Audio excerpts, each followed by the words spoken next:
Absolute cinema or absolute cringe. Welcome back, guys, to Fog Wrestling. SmackDowny Doon was last night, and we're going to get into this sit down interview. We already brought you the WWE SmackDown spoilers last week, but obviously that was the SmackDown spoilers. This right here was only taped recently, you can quite clearly tell.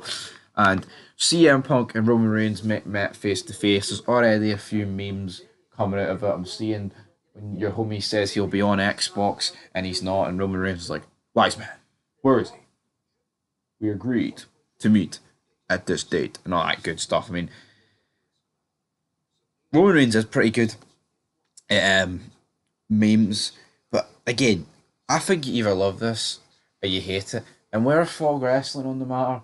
Well, put it this way, I think, a few years ago when wrestling tried to dive into the cinematic variety, I mean, I don't think it necessarily worked to the greatest degree, but it was something different. It was something fun. The Boneyard match was epic. The Firefly Fun match was chaotic and funny as hell. You know, and then you've got things like this, which I think work. But the problem for me is when you do cinematic stuff like this, but then on the same show you've got like a 20-minute throwaway jobber tag match. It's like, who cares? Like, to me, the golfing quality is too big. When you're only given the cinematic stuff to the bloodline, right, and things like that, then what are you supposed to do? At the end of the day, if you're other people on this show, like, how are you supposed to get anywhere near the bloodline's level if you're not given the opportunity? And before anyone goes, well, Roman Reigns and all have earned that. Roman Reigns has earned that. The reality is, right, folks, when we break it down and actually, when you're given so much time like this, you're gonna feel more important than the rest of them. You know what I mean? But there's still Jake and Fat. There's still like Jake and Fatu, the Tammy Tonga brothers. Now they weren't a part of this segment, but you know what I mean. When you're with people that are good, you're gonna feel better. Even though I don't rate like literally any of the new bloodline. Yeah, Jacob Fatu's better than the other two, but I mean that's like being better than a bag of dog shite and a bag of cat shite. You know what I mean? It doesn't mean much. But as seen during the November 29th, 2024 edition of WWE SmackDown, Roman Reigns met with CM Punk and Paul Heyman to discuss the OG Bloodline versus the new Bloodline match at Survivor Series War Games. Punk said the following about why he agreed to the match, and I quote, "You don't like my attitude. I don't care. I don't like you. It doesn't matter. I'm not here for you. I'm here for Paul. You want your Bilafala back? I want my scalps. I want revenge for what Solo and his crew did to my friend, Heyman. If we survive War Games, you want to revisit this conversation, just me and you? I'm all yours. One time, one favour. You won't owe me anything, my friend. Our wise man will owe me a favour." End of quote.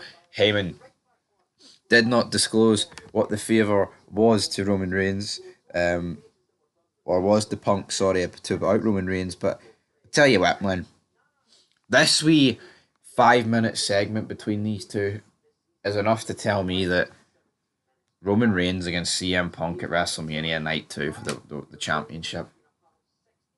But the problem is, how do you get these guys in contention for the championship? Well, I'll tell you.